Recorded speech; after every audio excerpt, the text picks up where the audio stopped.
Emergency, emergency, emergency. This is Tango Foxtrot Romeo. Can you hear me?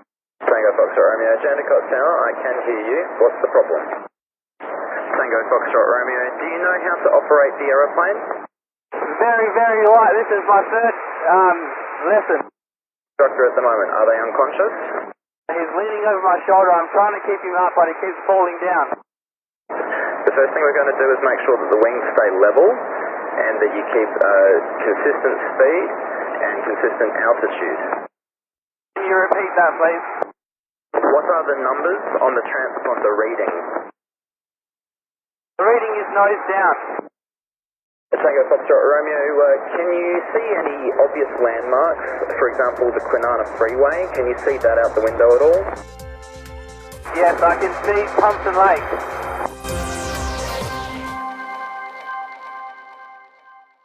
That's a small portion of the audio of a student pilot in Perth, Australia, whose instructor passed out during a flight lesson a week ago. The controller talked the student down for his first ever landing, and the flight instructor is said to be recovering in a hospital. Our thanks to liveatc.net for the audio. Hello and welcome back to Aviation News Talk, a weekly show with relevant news and flying tips for pilots and student pilots to help keep you safe when you fly. I'm Max Truscott. For our main topic today, we're going to be talking about troubleshooting radio and audio panel problems in the cockpit. Plus, we'll be talking about Hurricane Dorian and the various general aviation relief efforts that are gearing up to respond and how you can help. By the way, if you have thought about maybe someday buying a Cirrus SR20, SR22, or SF50 Vision Jet, or you would like flight training in one, there's just a lot I can do to help you with that. So please give me a call today at 650-967-2500 for a free consultation and possibly free demo flight. Now, in our last episode, 119, we talked with Zen pilot author Robert De Laurentiis about his first around-the-world trip and his upcoming polar circumnavigation. So if you missed that episode, you may want to check it out. This week in the news, a fake mechanic has gotten a number of airplanes grounded at one airport where he worked. A 23-year-old claims to be the first woman to cross the Atlantic and the Pacific in a light sport aircraft, and the MBAA has just announced the young winner of their 2019 American Spirit Award. All this and more, and the news starts now. Hurricane Dorian is in the news, and we have a number of related stories, and that story has been changing so rapidly I've had to re-record this section on the news to keep up with the changes. From AOPA.org, over the weekend, AOPA came up with a new update that says the airports and airspace around Grand Bahama Island and the Abaco Islands have become so congested with well-meaning relief flights after Hurricane Dorian that aviation authorities are pleading for pilots to follow procedures. U.S. Air Force personnel alerted AOPA on September 7th that 3 Bahamian airports are so congested by private flights that the resulting bottleneck is slowing the pace of delivering relief to those who desperately need it. An alarming number of arrivals have not followed prescribed procedures to obtain authorization. Grand Bahama International Airport, Treasure Key Airport, and Leonard M. Thompson International Airport at Marsh Harbor are particularly overwhelmed and operating with limited or no air traffic control facilities. Lack of available ramp space and equipment for unloading aircraft is exacerbating the situation.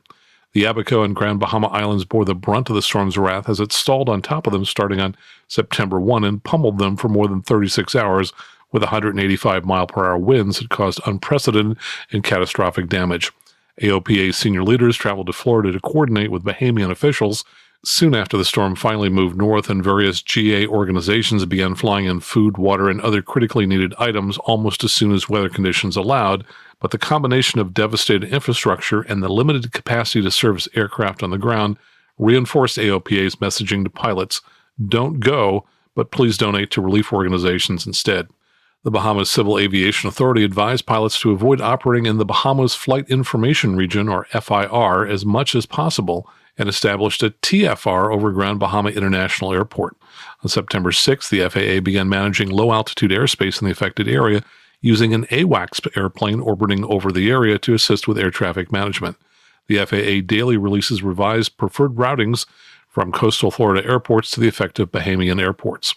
U.S. Air Force officials told AOPA on September 7th that Bahamian officials were still working to establish flight authorization procedures that could manage the flow of traffic both in the air and on the ground.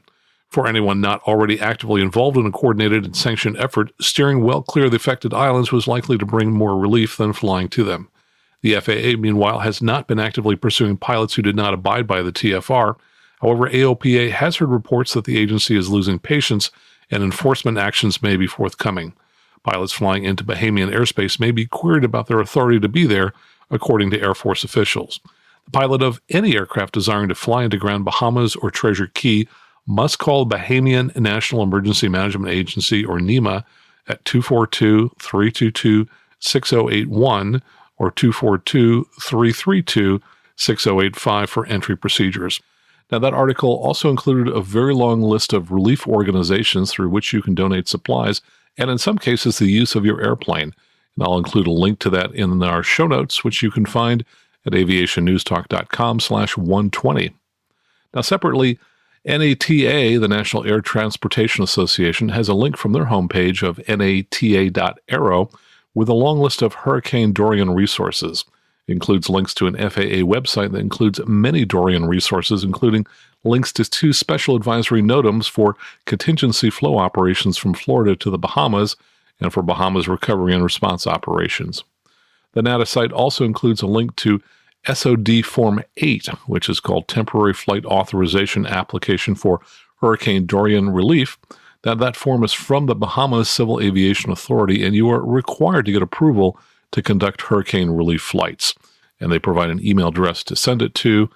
And the NATA site also mentions that Banyan Air Service at Fort Lauderdale Executive Airport is ready to assist those who would like to send or fly aid to the Bahamas. They are an official gateway to the Bahamas FBO, and they're working with the Bahamas National Emergency Management Agency, NEMA, through the Bahamas Tourist and Aviation Office. Also, Hawthorne Global Aviation Services at Cobb County International in Atlanta is partnering with local aircraft owners and providing hangar storage for supplies and logistical support and loading supplies onto relief aircraft departing from Metro Atlanta to the Abaco Islands. The South Florida Business Aviation Association separately has released a list of needed supplies along with many drop-off locations in South Florida, and some companies, such as Gold Aviation at Fort Lauderdale Executive, will work with you if you're interested in donating your aircraft or pilot services. You can reach Gold Aviation by email at charter@goldaviation.com or 954-359-9919. Now, longtime listeners may recall that almost exactly 2 years ago, we interviewed Operation Airdrop founder Doug Jackson in episode 30, and you can find that episode by going to aviationnewstalk.com/30. The Operation Airdrop Facebook page has posted a number of announcements this past week. In one post, they said, quote, "We at Operation Airdrop have a very specific mission profile to deliver goods via airplane when no other more efficient means of transport will suffice. Luckily for the Bahamas, they are a mere 4 to 5 hour boat trip from the mainland U.S., and more essential cargo can be delivered in one go on a yacht or barge that a standard GA aircraft may be able to deliver in 10 trips and with far less risk to the operators of that vessel. Accordingly, we are requesting that only high-performance single, twin, and or turbine aircraft with a minimum payload of 700 pounds and mission pilots who have extensive experience flying in the Bahamas." Now, later in the week, they posted, "We are still very much planning on launching relief flights per our earlier update, but we are anticipating a more scaled-back, specialized response than we have committed to in the past. Currently, the Commonwealth of Bahamas has issued an airspace restriction for the next week that requires direct approval from the government to operate private flights, due in part to the massive amount of search and rescue operations in the area." And on the Facebook page, they also provided a link where you can register your aircraft if you'd like to help. That web address is www.operation-airdrop.com, and I've included a link to it in the show notes.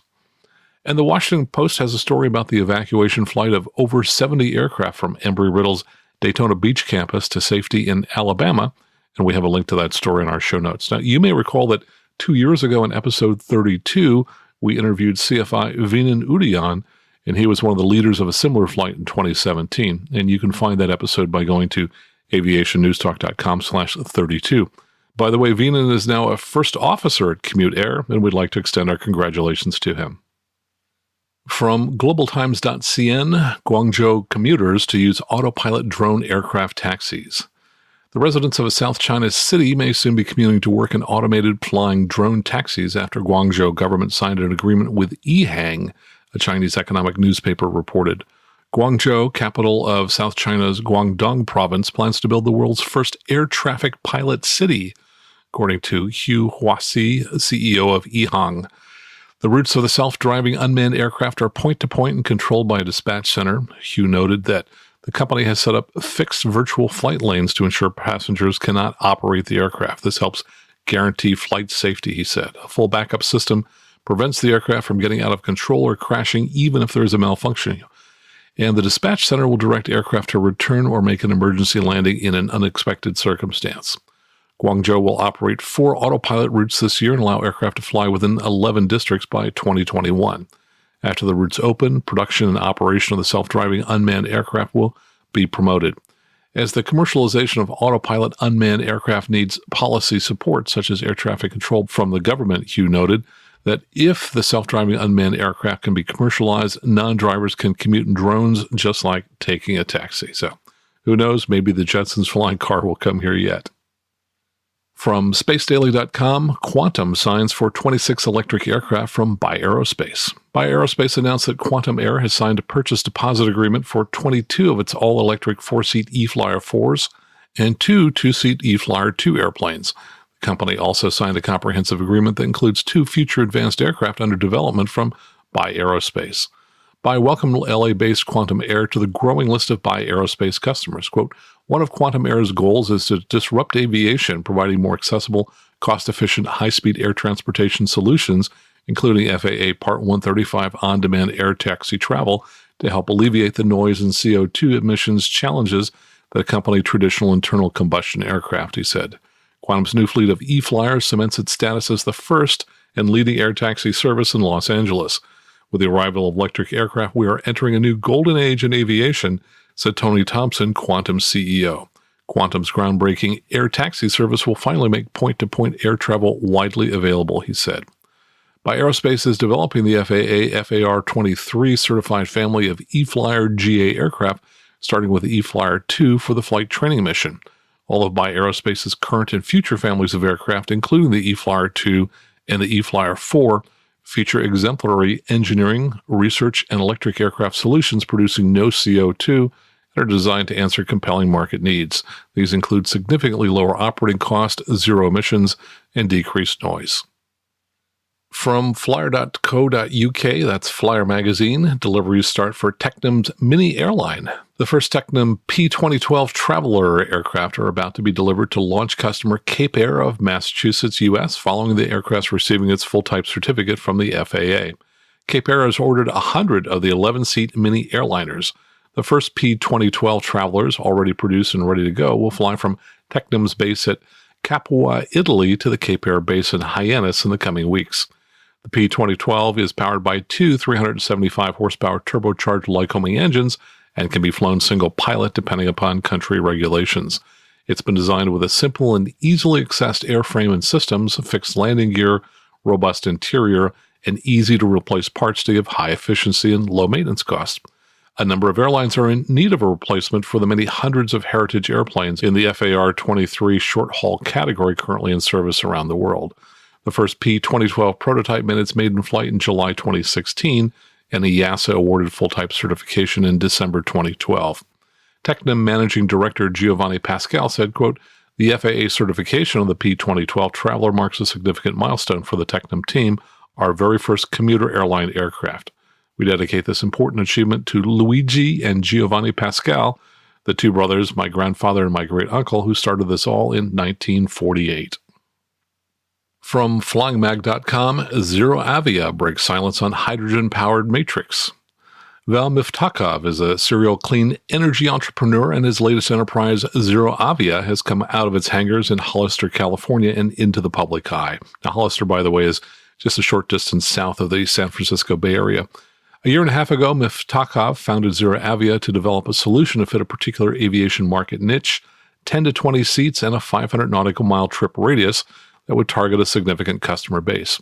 The Princeton-educated physicist knew from his previous company, eMotorworks, which focused on land-based electric vehicles, that an electric battery-powered aircraft of that size was still far out on the horizon, given current restrictions on energy density. We're not doing it with batteries anytime soon. It's so far out, a significant breakthrough would be required, said Miftakov in an interview with Flying. The better path, he said, hydrogen. We zoomed in on a hydrogen cell powertrain for an initial testbed. Miftakov chose a Piper Matrix. The power plant installed in the Matrix features 2 motors in line on a single shaft with 2 sets of fuel cell stacks and associated equipment.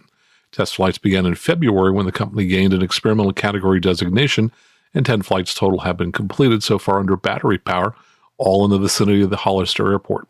Taxi tests with the integrated hydrogen tanks are currently underway. The results so far have matched the stock matrix performance numbers in terms of speed, 152 knots, and energy use. They'll use the long-distance tanks to increase the airplane's range up to 300 nautical miles. At that point, they'll move to a larger airframe. For the time being, Miftakhov speculated that ZeroAvia has the largest zero-emissions aircraft in the air that he knows of. The price point for the power plant will be in the same ballpark as the engine it intends to replace, the Pratt & Whitney PT6. Operating costs are expected to be significantly lower, up to a factor of 3 times. Infrastructure also figures into the plan. Miftakhov indicates that ZeroAvia will not orchestrate the distribution, but it will be supported by fuel providers at the anticipated 500 airports necessary upon full deployment. Miftakhov envisions the first in-flight service to take place between 2 key points, an airport in the Los Angeles area and to one near San Francisco. From AOPA.org, the Department of Transportation announces appointees to Safety Oversight and Certification Advisory Committee. 2 AOPA leaders were among 22 industry leaders named to the new committee formed to advise the federal government on aviation safety and certification in the aftermath of the Boeing 737 MAX crashes. AOPA Board of Trustees member William Ayer, who is also one of our Patreon supporters here at Aviation News Talk, was nominated as chairman of the Safety Oversight and Certification Advisory Committee, representing the interests of business aviation operators on the committee. He's also a member of the MBAA Board of Directors and serves on the board of Honeywell International. Ayer spent much of his career at Alaska Air Group, where he served as CEO through 2012 and then chairman through 2013. And Shelley DeZavalos, who serves on the AOPA Foundation Board of Advisors, was also nominated to the new panel. She has a background with Cessna aircraft and more than 4,000 hours of flight time. DeZavalos also serves as a regional representative for AOPA, where she managed work on legislative initiatives across the Southwest, and is currently a member of AOPA's Airport Access Advisory Panel. AOP President and CEO Mark Baker congratulated the nominees. Both Bill and Shelley are extremely well-qualified individuals whose outstanding ability and experience will serve the committee well as they represent the interests of general aviation. From MumbaiMirror.IndiaTimes.com, so this would be an Indian newspaper, 23-year-old Bora Valley resident creates history becoming first solo woman pilot to cross both the Atlantic and Pacific Oceans. 23-year-old resident of Bora Valley created history by becoming the first woman pilot to cross both the Atlantic and the Pacific solo in a light sport aircraft. Rohi Pandit flew from the town of Unalakleet, Alaska, across Pacific's Ocean's Bering Sea and landed at Anadyr Airport in the Russian region of Chukotka. During her 1,100-kilometer flight, Pandit flew across the international state line, and she joked, "I lost one day of my life, which I will never get back," she said in jest, adding that she would always treasure the experience. "I feel honored to achieve these records for India and women all over." Pandit underwent an arduous 7-month preparatory training schedule in India, Greenland, Siberia, and Italy over oceans, high altitude, snow, extreme weather conditions, different terrains, testing her physical and mental capabilities to undertake her circumnavigation feat. To date, she has logged over 29,000 kilometers and 50 legs across 3 continents and 20 countries in her LSA. From GeneralAviationNews.com, avionics sales continue to surge. The Aircraft Electronics Association's second quarter 2019 avionics market report shows that total worldwide GA avionics sales topped $1.5 billion in the first 6 months of 2019. That's a 14% increase in sales compared to the first 6 months of 2018. Avionics sales for general and business aviation have now seen an increase in year-over-year sales for 10 straight quarters, said AEA President and CEO Mike Adamson. In addition to the ADS-B workload, our AEA member repair stations continue to report an increasing number of full-panel retrofits with new electronic flight displays and digital autopilots, as well as continued interest with in-flight connectivity solutions. The dollar amount reported includes all business and GA aircraft electronics sales, including all components and accessories and cockpit cabin software upgrades, portables, certified and non-certified aircraft electronics. Of the more than $1.5 billion in sales during the first half of 2019, 52% came from the retrofit market. That would be avionics installed after original production, while forward fit sales, avionics installed by airframe manufacturers, amounted to 47% of the sales. According to the companies that separate their total sales figures between North America and other international markets, 75% of the year-to-date sales volume occurred in North America, which they define as U.S. and Canada, while 25% took place in other international markets. And from our Stupid Criminals file, this comes from aeronews.net, fake mechanic gets airplanes grounded. City of Pleasanton, Texas, and a number of aircraft owners got some bad news when an FAA inspector rang them up to let them know that a number of aircraft based at the home airport were not legal to fly. Apparently, after a complaint from an individual to the FAA, an initial investigation revealed that a mechanic doing business at and based at the airport was reportedly not certified. The FAA's Lynn Lunsford has confirmed reports that annual and other inspections at the airport had been conducted by an uncertified mechanic, pretty much grounding all of the affected airplanes. The aircraft and their owners are pretty much out of the flying game until each aircraft can be inspected and certified by a properly licensed ANP or AI. Initial reports do not give much information as to how long this problem has been ongoing, but the so-called mechanic works out of a business based on the field, and the investigation remains ongoing. And also from our Stupid Criminals file, pilot accused of buying airplanes for violent South American drug traffickers admits guilt on eve of trial. This comes from the DallasNews.com. Federal authorities say a part-time Dallas resident assisted a violent South American drug organization by buying small passenger planes in the U.S. that were retrofitted to carry as much cocaine as possible. Amir Adel Chehab, 73, a longtime pilot and aircraft salesman, has agreed to plead guilty to conspiracy to commit money laundering in exchange for no more than 5 years in prison, court records show. A judge has to formally accept his plea before it's official. He was arrested in February and is being held in custody until his sentencing, which is scheduled for January. The plea notice was filed just days before his trial was scheduled to begin on September 9th. Chehab has no criminal record according to testimony during his detention hearing. He had faced 10 years to life in prison, prosecutors said. The Dallas federal indictment was filed under seal in December 2018, and Chehab was given a chance to turn himself in, but did not, according to federal agents. Chehab was detained this year by immigration officials in Panama after arriving in that country. He owns a home in Paraguay, his main residence where his wife lives, and has traveled to numerous countries, federal authorities said, but he still has ties to the Dallas area. Some drug planes procured by Chehab never made it to their destination, federal authorities say. Quote, "We found several that were crashed out in the jungle and later burnt that were still registered to him," said Kevin Brown, a criminal investigator with the Tarrant County DA's office who served on a DEA task force during an April detention hearing for Chehab. At other times, the traffickers would set fire to a plane and abandon it on clandestine landing strips in South or Central America in order to avoid capture, court records in the case show. When planes were lost, Chehab would buy new ones with the drug money supplied to him by the traffickers, according to the indictment. Each cost between $500,000 and $1 million. The planes would be retrofitted to carry as much weight as possible. That involved removing the seats, adding gas tanks, and reinforcing the landing gear, according to the indictment.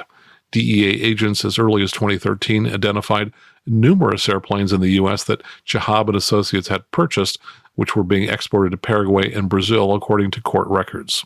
According to Brown, the investigation began in 2013 with a tip from the DEA office in Brazil.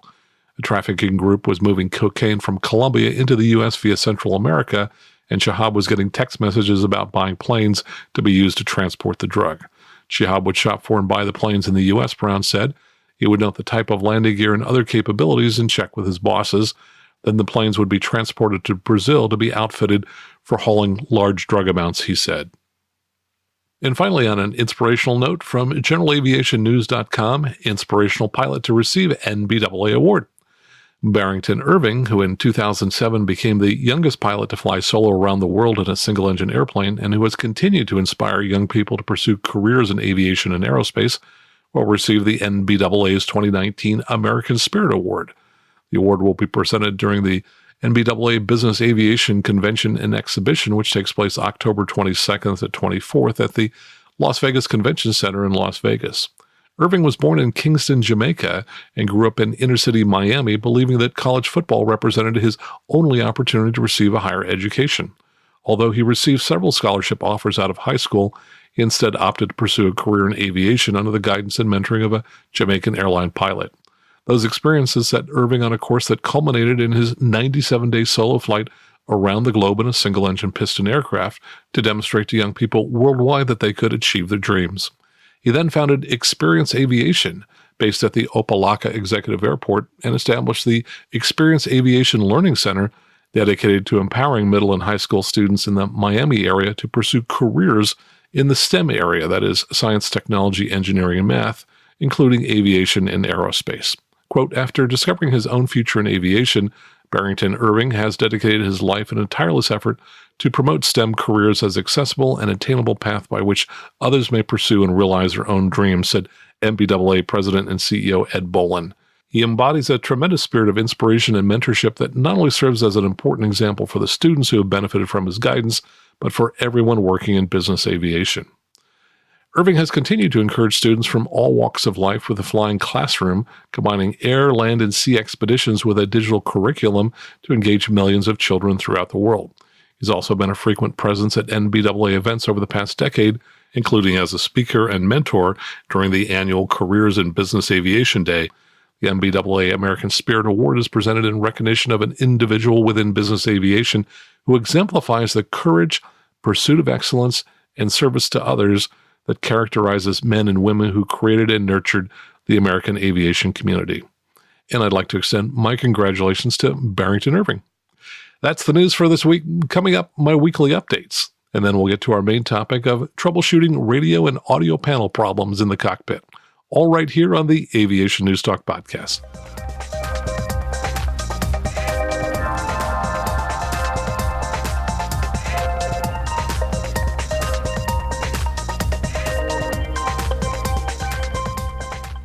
Well, it's September, and I have a lot of seminars coming up. I hope to see you at one or more of these seminars. By the way, if you have questions about any of them, just email me. Also, I'm creating an online version of my So You Want to Learn to Fly or Buy a Cirrus seminar, and if you're interested in taking that online when it's available, just email me. You can do that by going to aviationnewstalk.com, click on Contact at the top of the page, and that's always the best way to reach me with any questions or feedback you might have. So let's see, the first couple of seminars are going to be associated with the AOPA fly-in, coming up late this week at the Tullahoma, Tennessee airport. So on Friday, September 13th at noon, I'll be giving my Night Flying Safety, What Your CFI Didn't Teach You seminar. And Friday evening, we're going to have our Aviation News Talk listener meetup. So if you're going to be at Tullahoma, just mark your calendar for 5 to 6 p.m. on Friday at the Starbucks, which is right next to the Tullahoma airport. So I hope to see you there and chat with you. And then on Saturday morning, I'll be giving my Advanced IFR with Modern GPS Receivers workshop. That's at 9 to noon, again at Tullahoma Airport. I believe there's a charge for that one, so you'll have to check with the AOPA. And if you're going to be in the San Francisco Bay Area, I'll be giving my So You Want to Learn to Fly or Buy a Cirrus seminar on Thursday, September 19th at 7:30 p.m. at the Reed Hillview Airport. That's going to be in the terminal building. And again, if you can't make that, but you're still interested in the seminar, shoot me an email. And when I have the online version available, I will let you know. And I'm also going to be teaching at a mini CPPP. Now, CPPP, that stands for Cirrus Pilot Proficiency Program. That's going to be held at the Palo Alto Airport, my home airport, on Saturday, September 28th, 2019. And it's going to be basically a one-day version of the weekend-long pilot training programs that COPA offers, the Cirrus Owner Pilots Association. So it's a shortened version that offers just some of the ground presentations that are offered at these longer events. So the agenda is from 9:30 to 10:30. I will be giving icing scenarios presentation. From 10:30 to noon, we'll have Ask the Controller, and I think we have 3 controllers who are going to be present there. Lunch will be served from 12 to 1, and from 1 o'clock to 2:30 p.m., Elliot Flourish is going to be presenting Perspective and Perspective Plus Advanced Topics. So Perspective is the Cirrus version of the G1000 that's in their aircraft. And then from 2:30 to 5, Elliot will be presenting 10 things that can ruin your flight. And then there's an optional dinner that'll be around 5:30. There is a $275 cost for that seminar. That goes to COPA, and I'll include a link in the show notes if you would like to register for that mini CPPP. Now, just to let you know what I've been up to, the last couple of weeks have been among the heaviest flying schedules I have ever had, with as many as 4 flight lessons in a day. A couple of those days ran nearly 12 hours at the airport. Now, part of the reason the schedule's been so heavy is I've sent 2 clients to private check rides, one in a rental SR20 and the other one in a used SR22 that pilot bought so that he could train to become a pilot. Also, in the same week or two, I've soloed a student pilot who was one of our Patreon supporters in an SR20. So I'd like to extend my congratulations to all 3 of those people, Isaac, Vened, and Stella, for their recent accomplishments there at Palo Alto. Now, one downside of having such a heavy schedule was that I wasn't able to get a regular podcast episode out last week. And just let me explain, as I have in the past, that my goal really is to put out the highest quality episodes for you, which is why they don't come out on the same day every week, but rather when they've passed my quality check and I think they're good enough, that's when I send them out to you. And with my busy flying schedule, I just couldn't get one out, but I'm really pleased to be back with you here today. Now, a couple of other things that have gone on in the last week or two. I filed yet another near midair collision report. Man, I hate doing this. So over the years, I filed 3 of those. One was earlier this year. And as you can imagine, these are really stressful events, and I don't enjoy them. So I'll read part of the report so you'll know what happened on August 28th, 2019 at approximately 7:28 p.m. I was in November 512 Alpha Mike in SR20, and we had a near midair collision with November 140 Papa Charlie, a Cessna 172 on short final for runway 25 right at the Livermore class Delta at an altitude of approximately 600 to 700 feet MSL, which, by the way, that airport's at 400 feet, so that would have been somewhere between 200 to 300 feet AGL. I was the CFI on board with a 30-hour student pilot flying the aircraft. We were in the traffic pattern, making right traffic for runway 25 right. According to the Livermore Tower, the aircraft had been instructed to follow us, but cut us out in the traffic pattern. I estimate that the aircraft was approximately 20 feet ahead of us, 20 feet below us, and 30 feet to the right. They were instructed to go around, and we landed safely. Now, here's the really weird part. A subsequent statement made by the pilot of that aircraft demonstrated what I thought was a fairly major deficiency of his understanding of flying at towered airports. He requested that the aircraft ahead of him call his base turn. Any knowledgeable pilot would know to ask the tower to call their base turn. Pilot would never ask another plane ahead of them to call his turn, especially at a towered airport. And you think about it, how would that pilot know when the person behind him should turn? He probably will lose sight of him, and he really wants to be focused on flying final, not searching for that traffic on downwind. And he's not going to know how much faster that aircraft is and how much extra space he would need to leave in front of him. So it's just really ludicrous. So I am hoping the FAA will chat with this pilot to find out what other misconceptions he has about flying. Now, here's part of the dialogue that occurred. Our instruction was 2 Alpha Mike, extend downwind. Traffic to follow is on an extended downwind, approaching a 3-mile base to final. So, as you can see, we had a very long downwind that we had to fly since we were following somebody who was on a 3-mile base to final. Later, the tower said to the aircraft behind us, traffic to follow turning 3-mile final, a Cirrus runway 25 right, cleared to land. So that pilot should have known he'd have to fly a longer downwind than usual, but apparently that didn't register with him. Now, it was about a half hour before sunset, so the sun was low at about, roughly our 12:30 position, so slightly to the right, which meant that the sun was coming from the same direction as the pilot on right base, which may be why we didn't spot him cutting in front of us. Also, his aircraft didn't show up on our traffic system, which kind of a surprise because our plane had both ADS-B in and a TAS system, a traffic awareness system, which should have detected any aircraft with a transponder. So neither my student nor I saw the plane until Livermore Tower told him to go around. I initially didn't see him until he started climbing up and came into our view, which was when I saw him and saw that he was immediately below us and to the right. So that was a close call, and frankly, that's never fun. And speaking of other close calls, now fortunately I wasn't involved in this one in any way, but a fellow CFI I know was tasked with retrieving a plane that a renter had left at one of the Sonoma airports. Now, there are 2 of them. I'm not sure which one it was. Anyway, when he called ahead, he learned that the airport was closed because of some runway work that was going on. And that's when he learned that the renter had landed the airplane at the airport when it was closed. So obviously, the pilot didn't check the NOTAMs, or he didn't notice that part of the runway was dug up under construction. Happily, this all turned out well, as the pilot was able to stop before he reached the construction at the end of the runway. But it really highlights the need to check NOTAMs every time you go flying. Now, for example, I remember an accident a few years ago in which a pilot flew back to his home base in Ukiah, California at night. Now, that's just north of the San Francisco area. And when he got there, he was unable to turn on the pilot-controlled lighting. So, you guessed it, he decided to try landing on the unlit runway anyway. Fortunately, he survived the accident. And in the NTSB investigation, it came out that there was a NOTAM that the pilot-controlled lighting was out of service. Now, here's a flight instruction survey which Boeing and Open Airplane have put out to gather information about flight instruction, and they say they're trying to learn about the pain points pilots have experienced in flight training. And I'm sure we've all had some of those. They say, quote, "We want to know more about the experience of flight schools, flight instructors, and students," according to Open Airplane officials on their company Facebook page. And they say, here are 3 surveys you can contribute to, and please share. So there is a survey for flight schools, there's one for flight instructors, and there's also a pilot in training survey. And they say the survey should take only about 5 minutes, and responses will be completely anonymous. And I will include links to all 3 of those surveys in our show notes, which you can find by just sliding up the artwork on whatever podcast player you're listening to on your smartphone, or you can find the show notes at aviationnewstalk.com/120. Now, anytime you want more aviation content, you know the place to go is our Patreon site, and I've started putting up some bonus audio there.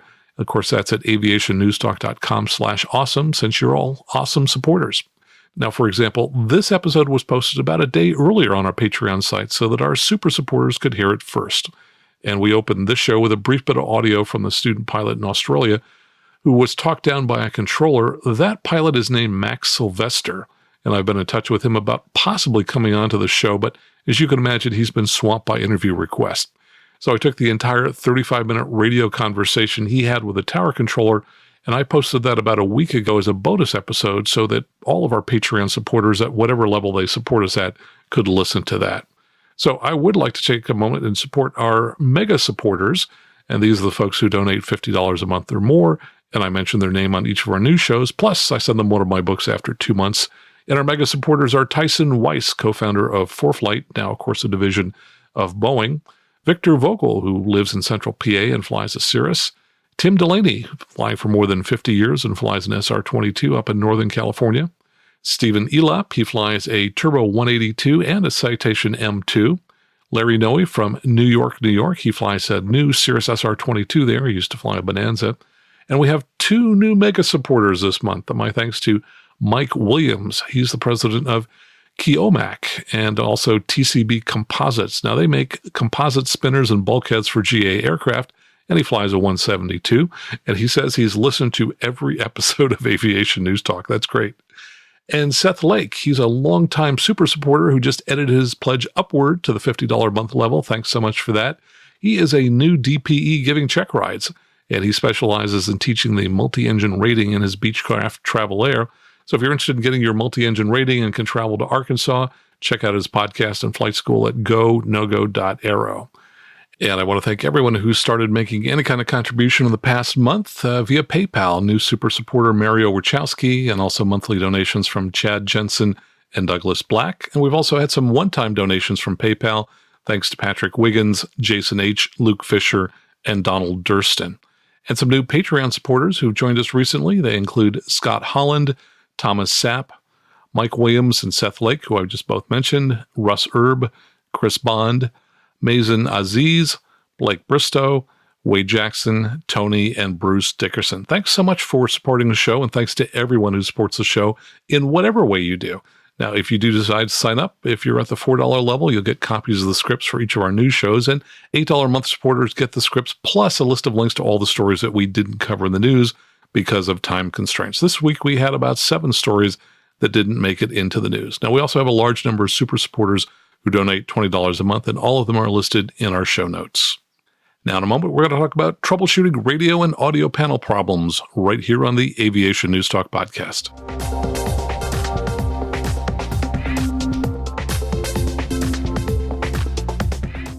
Well, I have to admit, I'm excited to talk about this topic today because I love everything to do with avionics. And of course, radios are part of that. And I'm guessing every pilot at one time or another has had some kind of radio problems. Now, I still remember a guy who took off from Palo Alto Airport without a takeoff clearance.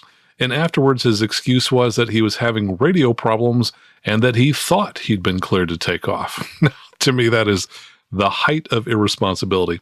If you're having radio problems, don't take off unless you're 100% sure that you've been cleared to take off. Anyway, I heard an exchange over the radio last week that made me think about how common radio communication problems are in the cockpit and how many different things have to work correctly for a pilot to talk with ATC.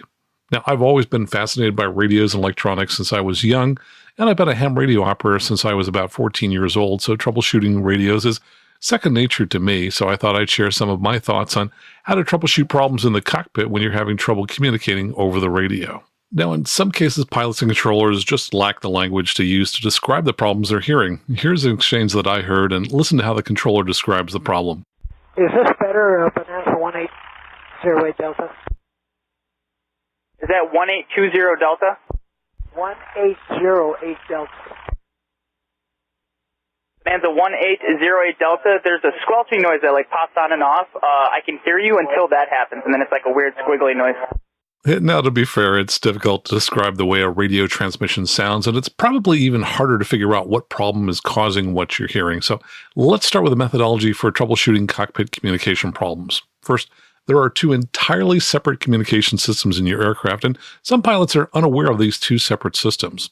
One system, of course, is the comm radios that you use to talk with ATC or with a flight service station, or to listen to the weather information you might hear over an ATIS or AWOS system. For those communications, you're using a radio transceiver, which is a combination of a transmitter and a receiver, to transmit your voice on a specific frequency that you've dialed in on the radio. And the frequencies that you talk on are between 118 megahertz and 137 megahertz, which you can think of as being a band of frequencies that are just above the frequencies used by the FM radio in your car. Now in the US, those frequencies go from 88 megahertz up to 108 megahertz. Just above that are the frequencies used for VORs and ILSs, and those are located between 108 and 118 megahertz. And then just above that, starting at 118 megahertz, are the frequencies we use to talk with ATC. So comm radios are the most obvious communication system that we have in an aircraft, and typically the only time ATC will hear you talking is when you push the push-to-talk switch, usually located on the yoke or control stick in your plane. But you also have an intercom system that's entirely separate from the comm radios, and it allows the pilot, co-pilot, and passengers to talk among themselves in the cockpit. When set up properly, that system works automatically, and unlike the comm radios, you don't have to push any buttons when you're talking over the intercom. So anytime you speak, those words are heard by you and your co-pilot and your passengers. Unfortunately, none of what you say over the intercom is broadcast over the radio, so nobody outside the plane hears what you're saying on the intercom. Well, at least that's the way it's supposed to work. Now, if you've flown for a long time, you've certainly heard people talking over the comm radio when they thought they were just talking among themselves in the cockpit. In that case, usually someone has made a mistake and they're inadvertently holding down the push-to-talk button, so everything they say is not only sent over the intercom, but is also broadcast to everyone else listening on that frequency. Usually this is caused by operator error, and for example, you might hear an instructor giving flight instruction to one of his students. On very rare occasions, this can be caused by some type of equipment failure in the cockpit that's closing the push-to-talk circuit for the comm radios, but most of the time it's just someone in the cockpit who's still squeezing on the push-to-talk button long after they should have released the button. So the first thing you have to figure out when you're having communication problems in the cockpit is whether your problem is with the comm radio, with the intercom system, or with both systems. If the problem is with both systems, such as when you can't hear anything from either system, those kinds of problems are relatively easy to troubleshoot, as there are relatively few things that are common between both the comm radio and the intercom. So let's say you just jumped in the plane and you can't hear anything on your headset. When you start troubleshooting, you want to start with the simplest problems first, as these are the ones that are most likely causing the problem. Let me give you an example. For years, if we had something electrical in our house that wasn't working, I would immediately start tearing the device apart to find whatever component might have failed. And partway into the process, my wife would invariably say something like, "Well, is it plugged in?" And most of the time, she was right. It wasn't plugged in. So when you're troubleshooting the cockpit, look first for the simplest causes. Now, one of the things that's common to both the comm radios and the intercom is your headset. But before you start tearing the headset apart to see what component inside it has failed, be like my wife and check first to see if it's plugged in. Recently, I had a number of experienced pilots jump in the airplane and tell me they can't hear anything, and I immediately check their headset plugs. And often I find that they're plugged in, but they haven't been completely pushed in the entire way. So I just push them in the last quarter of an inch, and presto, problem solved. Another headset problem is that you may have separate volume controls on your headset. And if those controls are turned all the way down, you might not hear anything. Often this will be a knob on the side of the ear cup of the headset, or it might be a slider or volume knob on the control box of a noise-limiting headset. Just try turning up the volume of the headset and see if that solves the problem. Now, if you've just bought a brand new headset and you plug it in, but you only hear audio in just one ear, first check the volume to see if one of the two volume controls for your headset is turned all the way down. But if that's not the problem and you're in a newer aircraft, such as a late model Cirrus, the problem is most likely that your headset has a tiny hidden switch that allows you to switch between mono and stereo, and it's in the wrong position.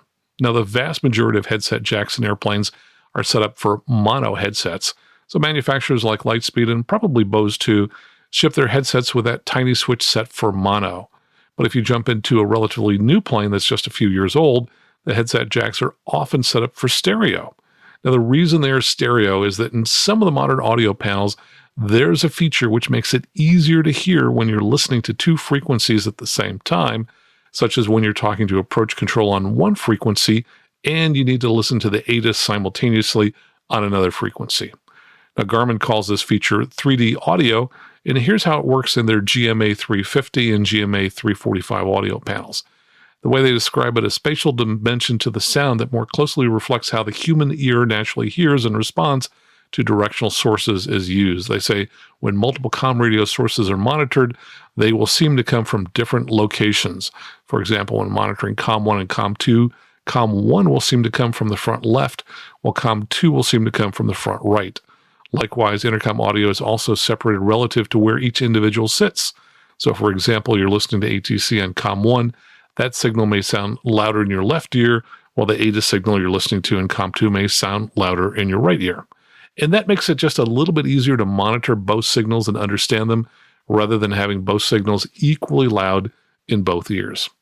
Now, I do a lot of teaching in a 2016 Cirrus SR20 with a newer Garmin audio panel, and when clients tell me that they can only hear in one ear, we open up the control box for the headset, find the small miniature dip switch that's labeled mono/stereo, and then we use something small and pointed, like the point of a pen or a paper clip, to move that switch to the stereo position, and that always solves the problem. Now, another thing common to both the comm radios and the intercom is the avionics switch. If it's not on, you're not going to hear anything. So make sure the avionics switch is turned on. And if you're flying an older aircraft with an audio panel from perhaps the 1960s and 70s or even the 1980s, it's easy to have the switches set in a way that you won't hear anything in your headset. Now, I talked in detail about these older audio panels and how they work in episode 19, so if you're using one and you don't know how every switch on that panel works, go back and listen to that episode. Just go to aviationnewstalk.com/19. And just briefly, those older audio panels have an auto switch, auto, A-U-T-O, like a car. And if it's in the wrong position, you won't hear anything in your headset from either the comm radio or the intercom. Typically, you'll want the auto switch in the down position. And if you look closely, you'll see a label somewhere down below all the other switches that says either phone or phones, short for headphones, which indicates that when any of the switches are in the down position, the audio is routed to the headphones. If the switches are up, audio is routed to the overhead speaker, and if the switches are in the middle position, the audio doesn't go anywhere. You're not going to hear a thing. There's another thing common to both the comm radios and the intercom, and that's the jacks mounted in the aircraft that you're plugging your plugs of your headset into. Now, sometimes you may hear your audio intermittently, so sometimes it's there, sometimes it cuts out, it just kind of comes and goes. I notice this most often in older 1960s and 70s aircraft because those aircraft did not originally ship with headphone jacks. And when I was learning to fly back in the 1970s, nobody I knew used headsets, and we just yelled back and forth among ourselves in the cockpit, which is probably why our hearing is not that good these days as older pilots. Now, years later, most of the owners of these planes installed headset jacks and intercoms in the aircraft. However, often the jacks that were installed were less reliable than the ones you'll find in new airplanes shipped today. Either the nut holding the jack in place becomes loose, and the jack itself eventually becomes loose, or one of the wires to the jack is broken or is intermittent. And you can tell if the jack is becoming loose if you can move your headset plugs from side to side. If the nut is tight, they won't move much. If they do move side to side, that nut needs to be tightened. And in some cases, that nut is essential for the ground connection, which is one of the two wires going to the headset. And if that ground connection is loose, the audio coming through that jack may be intermittent. If you suspect there's a problem with one of the jacks in your airplane, just unplug your headset and try plugging it into one of the other set of jacks in the airplane. If your headset suddenly works, well, then you need a mechanic to fix those jacks. There's yet another thing common to both the comm radios and the intercom, and that's the cord that runs between your headset and the headset plugs. There is a lot of stress that's put on both ends of that wire within the last inch or so where the wire enters the plug and where it enters the headset. And sometimes the wire in that cord will break or become intermittent. And you can check to see whether the problem was with the jack or the wire by holding the headset plug firmly in place with one hand so that it won't move. Then use your other hand to wiggle the wire where it goes into the plug, and also wiggle the wire at the other end where it goes into the headset. If the signal comes and goes as you move the wire, then your headset cord needs replacing. Just be sure as you're doing this test that the plug isn't moving, because if it is moving, it could be moving the jack, and you won't be able to tell whether it's the jack or the headset cord that's the problem. So that's most of the things that are common to both the radios and the intercom.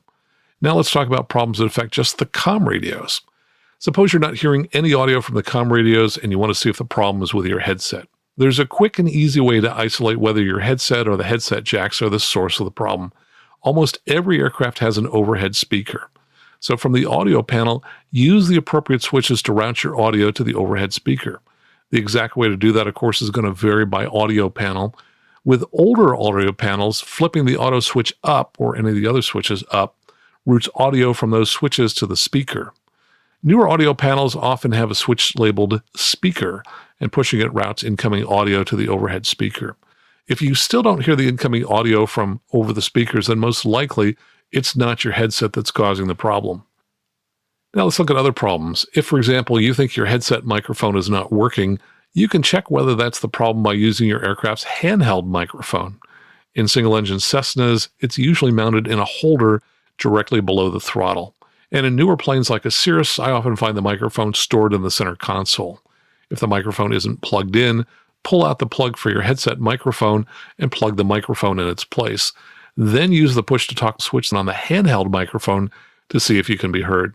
By the way, you've probably noticed that the two plugs coming out of your headset have two slightly different diameters. The larger plug goes to the speakers in your headset ear cups, and it uses a standard 1/4-inch headphone plug, which has been used as a standard plug for all kinds of headsets for more than 60 years. The other plug, which has a slightly smaller diameter, goes to your headset microphone. And typically that plug also has a third connection on the tip of the plug, which is used for the push-to-talk circuit. Now let's imagine you're in the plane and you can hear your buddy perfectly fine over the intercom, but you can't hear ATC or the ATIS over the radio. In that case, you know your headset is working fine, but there's something wrong with the comm radio. First, make sure that you're on the correct frequency. You may have dialed in the wrong frequency, or ATC might have accidentally given you the wrong frequency, and now you're in no man's land. If you have a digital voice recorder in your audio panel, which you'll find in all late model G1000 and G3000 equipped aircraft, push the playback button and re-listen to the last transmission in which ATC was telling you what frequency to go to. Or if you don't have a digital voice recorder playback button, go back to the last frequency you were on and tell them that you can't reach anyone on the new frequency, and verify that you got the frequency correctly. That's why it's really important to save the last frequency you were on. Most modern comm radios have a toggle switch that allows you to easily switch between two frequencies, the one that you were on and the new one that you've just entered. If you have older radios where you have to dial in a new frequency and the old frequency disappears, then you'll want to develop a habit of writing down every frequency you're given. That way, if you find yourself in no man's land, you can at least get back to the prior frequency to ask them for help. Now, in some cases, you won't be able to reach ATC on the new frequency you've just been given because you're either at too low an altitude or too far from the FAA transmitter to hear it. If I call ATC the first time and I don't hear anything, I'll wait for at least 10 to 15 seconds because the controller might be offline talking to another controller about something. Then I'll call them again. But this time I'll unsquelch the comm radio so that I can hear weak signals. Often this technique lets me hear their weak signal amid the background noise. Now, we talked about squelch in episode 19, so if you want to learn more about it, listen to that episode. Briefly, the squelch in the comm radio is an electronic circuit that turns off the speaker so you won't hear anything unless there's a relatively strong signal on the frequency.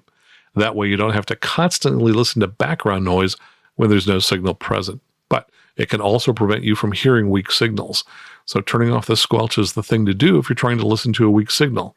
Turning off the squelch can also enable you to hear the ATIS for a distant airport when that signal is still weak. Another problem with comm radios is that you might have the volume turned down too low. Now, that's a simple problem to fix in older radios, as each radio has its own volume knob and you just need to turn up that knob. But in newer radios, such as the Garmin G1000, the volume knob is shared between COM 1 and COM 2, and that can be really confusing to pilots. I often see pilots trying to adjust the volume on COM 1 when they're actually changing the volume on COM 2, and I've accidentally done this as well. So it can easily happen even to experienced pilots who know how to work the knobs. Now, in these aircraft, you need to push the frequency tuning knobs to switch the volume control between COM 1 and COM 2. The frequency tuning knobs is that pair of concentric knobs. Now, one flight instructor has a pretty cool solution. He told me that he solves the problem by setting the knobs on the PFD, which is the display in front of the pilot, so that those radio knobs control COM 1, and he sets the radio knobs on the MFD, the display in front of the co-pilot, so that those knobs control COM 2. That way he doesn't get confused about which volume he's setting if he always uses the PFD knobs to operate COM 1 and the MFD knobs to operate COM 2. Now, another problem with hearing the comm radios can occur if the audio panel is not set correctly. Older audio panels have a pointer knob you turn to select COM 1 or COM 2, and that knob only directs the output of the microphone to COM 1 or COM 2. To hear the radio you've selected for transmitting with that knob, you have to make sure the auto switch is in the correct position, which would be down if you're listening through a headset. Many newer audio panels have both a COM 1 and COM 2 button, and next to it a COM 1 mic and COM 2 mic button, which sometimes confuses pilots. Most of the time, you just push the COM 1 mic or COM 2 mic button, and that selects the radio you're transmitting and receiving on. You rarely push the COM 1 or COM 2 button unless you want to listen to two radios simultaneously, such as when you're talking to approach and listening to the ATIS at the same time. So if you're having a problem with the comm radio, make sure the audio panel switches are set correctly. Now, it's always possible that one of your comm radios has failed. So if you're having trouble using one of the radios, try the other comm radio, assuming, of course, that you have two radios in the airplane. If that solves the problem, you'll probably want to have an avionics shop look at the other radio. By the way, if you're having a problem receiving, you might want to try tuning in an AWOS or ATIS frequency, since those stations are continually broadcasting. If you don't hear anything on those frequencies, then there's definitely a receive problem, and you should continue troubleshooting or take the radio to an avionics shop. Now, we've talked mostly about reception problems, but let's talk about transmitting problems. Most radio systems have some type of annunciator to indicate when you're transmitting. On older radios, it might be a light that comes on when you push the push-to-talk switch, and on newer radios, the letters TX may appear next to where the frequency is displayed on your radio. So if you suspect a transmitting problem, look for the light or the TX to come on when you transmit. If it doesn't, then you definitely have a problem with the push-to-talk circuit. For example, the push-to-talk switch mounted on the yoke or side stick will eventually get a little corroded as it gets old. So for example, you may find when you push it that it's intermittent and that the TX annunciator comes and goes as the switch intermittently connects and disconnects. In that case, try pushing a little harder and watch the TX annunciator while you talk to make sure it stays on. Also, if you're having to push the switch really hard, that's the time to have your mechanic replace the switch. If the push-to-talk switch eventually fails in the off position, then you can use the handheld microphone instead. Or you can plug your headset into the co-pilot side jacks and use the push-to-talk switch on the co-pilot yoke or stick. Now, if the push-to-talk switch fails in the on position, you'll be continuously transmitting on your radio, which would be really bad. And some newer radios have a stuck mic feature, which disables the transmitter if you've held the button down for more than 35 seconds. But if you don't have one of those newer radios and you have a stuck mic button, you may want to turn off that radio so that you're not jamming up the frequency you're transmitting on. And by the way, if someone else has a stuck mic, it really doesn't help to get on the frequency and say, hey, you have a stuck mic, because the person with a stuck mic can't hear anything over the receiver when that mic is stuck on. Now, another way to tell if you're transmitting is to listen to what's called side tone. Side tone is a feature found in most comm radios in which your transmitted audio is fed back to your headset so that you can hear yourself talk. Now, people tend to talk more quietly when they hear themselves through the side tone. And traditional landline telephones, the old ones we used to all have, they have side tone. But cell phones don't use side tone because that would shorten your battery life. And that's why people always seem to talk really loudly on their cell phones, because they don't hear any side tone. So when you push the talk switch, you should hear yourself in your headset if the side tone is set up properly in your airplane. If you don't hear any side tone, well, then it's possible the push-to-talk switch isn't working and you're not really transmitting. Now, another useful tool for pilots is a portable handheld transceiver. You can use these to help troubleshoot whether the comm radios in your plane are working, and you can use them as a backup if the comm radios in your airplane fail. These handheld radios work best if they're connected to an external antenna, because if you're in a metal airplane, the airplane shields the handheld radio antenna, which makes it harder for ATC to hear you. So if you own your own plane, you may want to have your avionics shop rig up a connection so that you can connect a handheld radio to one of your aircraft's external comm antennas. Also, it's much easier for you to hear ATC if you're able to connect the handheld radio to your headset. So regardless of whether you own or rent, look into ways that you can either buy or make an adapter so that you can connect your headset directly to your handheld radios. Of course, if all of your radios have failed, consider using your cell phone to call the tower and let them know when you'll be landing. And again, if you have a way to connect your headset to your cell phone, it will be much easier to use the cell phone in flight. In my experience, though, cell phones rarely work at higher altitudes and only sometimes work at lower altitudes. Now, let's assume your radios are working and you can hear, but your intercom isn't working and you can't hear other people in the airplane. Generally, this is caused by operator error. Most modern audio panels combine an intercom in the audio panel, and the audio panel will usually have volume knobs for the intercom that are separate from the radio volume knobs, which are located elsewhere. So first, make sure the audio panel volume knobs are turned up. If the audio panel is located at the top of your avionics stack, it's easy to bump the intercom volume knobs and accidentally turn them up or down as you reach toward the PFD or MFD. Many audio panels also have buttons that let you decide who can be heard on the intercom. For example, a pilot isolate button typically will connect the pilot to the comm radios, but removes the pilot from the intercom. So while everyone else in the cockpit can talk with each other on the intercom, the pilot won't be able to talk with them.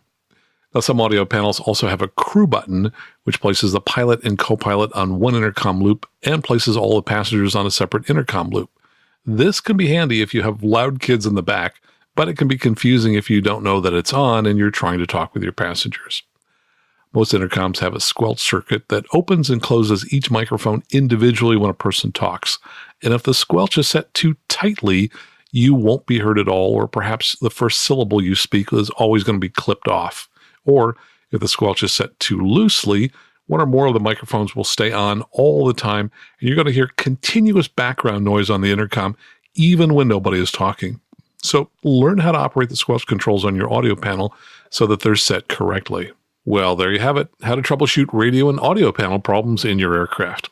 And I want to thank the several listeners who called or emailed me this week. We talked, and in one case I came up with an idea that helped a listener who was thinking of buying a used Cirrus realize that he can probably afford a new Cirrus.